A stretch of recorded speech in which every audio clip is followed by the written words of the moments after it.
When we think of great villains, we often go to some very classic characters like Darth Vader, Moon-Ra, Lisa Simpson, Shredder, and maybe more recently a character like Thanos are all fantastic villains in their own shows or movies. However, I think that in modern times we are all starting to agree that there just aren't any good villains written anymore.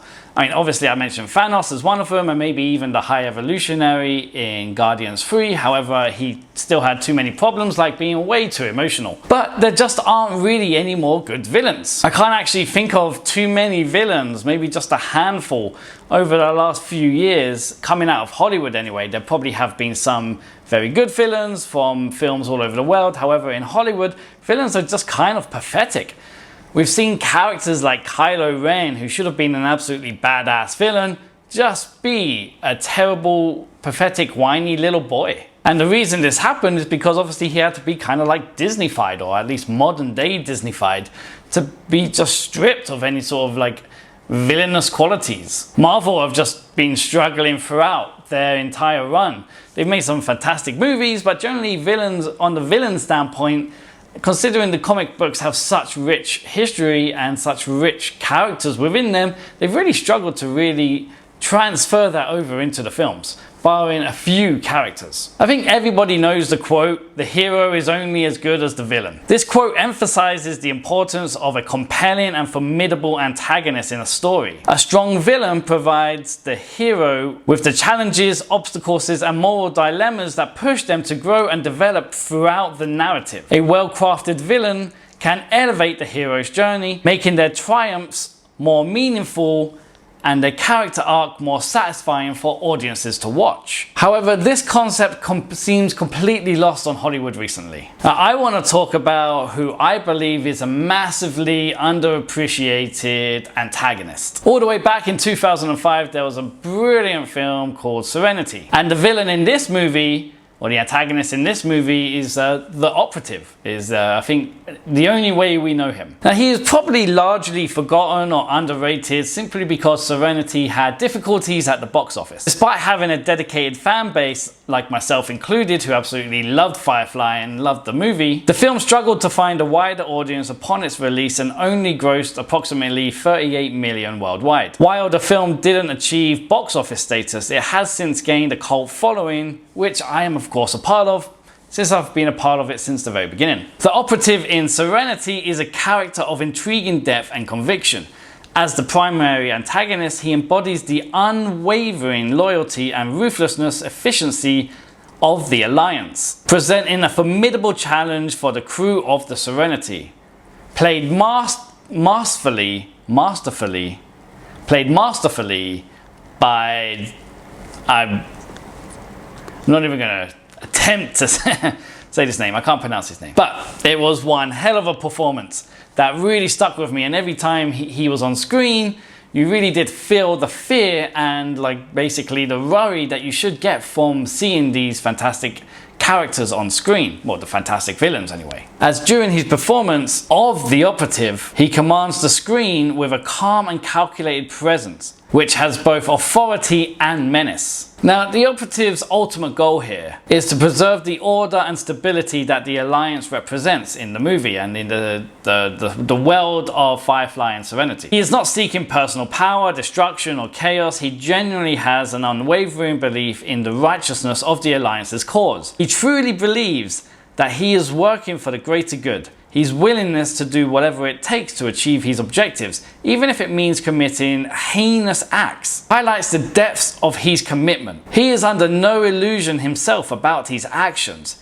He's a pawn for the greater good, as he states when he is talking about the utopia the Alliance wants to create. Now, I don't know if I can get the quote and use the quote in my actual video, so I'm just going to read the quote. So when he's talking about the Alliance's world and utopia that they want to create, he says, "I'm not going to live there. There's no place for me there, any more than there is for you, Malcolm. I'm a monster. What I do is evil. I have no illusion about that, but it must be done." He is under no illusion. He accepts what he is, but he understands that he is also playing an important role.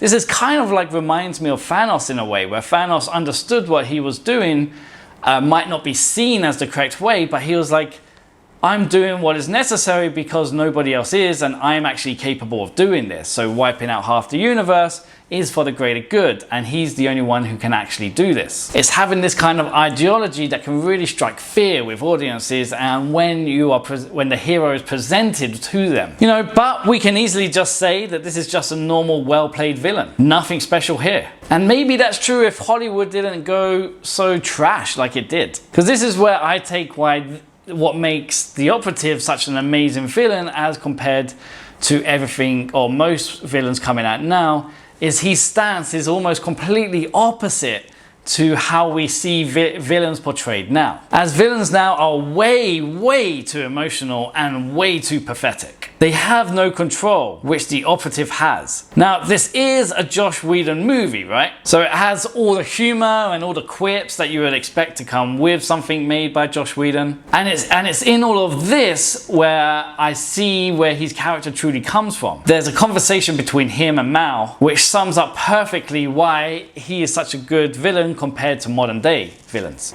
Mao is absolutely giving him a smackdown in one-liners and quips and insults. And during all this, he simply states this one line that I think is absolutely perfect. He just says, "You can't make me angry." You can insult him in any way. And he's just like, "You're not going to make me angry. I'm not going to get annoyed at you. None of this is going to work." And you compare that to, say, like someone like Kylo Ren, whose acting is all about on his emotion. And whenever I watch other movies, the villain is acting so emotional, they're losing control of everything they have and just going on pure instinct alone. They have no calmness, they have no togetherness. They get easily insulted by a stupid remark from the hero, and we're all meant to laugh, like, haha, look at him be mean to the meanie by calling him, like, you know, he's got a stupid haircut. And then the villain takes that to heart. It's like, "Oh, how dare you, you know, I'm so angry about you saying that about me." And it's like, no, it's simply, you can't make me angry. I know what I'm doing is the right thing. And you're currently standing in my way for achieving the goal. Therefore, you have to go. The Operative is characterized by his calm and calculated approach. He relies on intelligence, strategy, and his deep understanding of his opponents.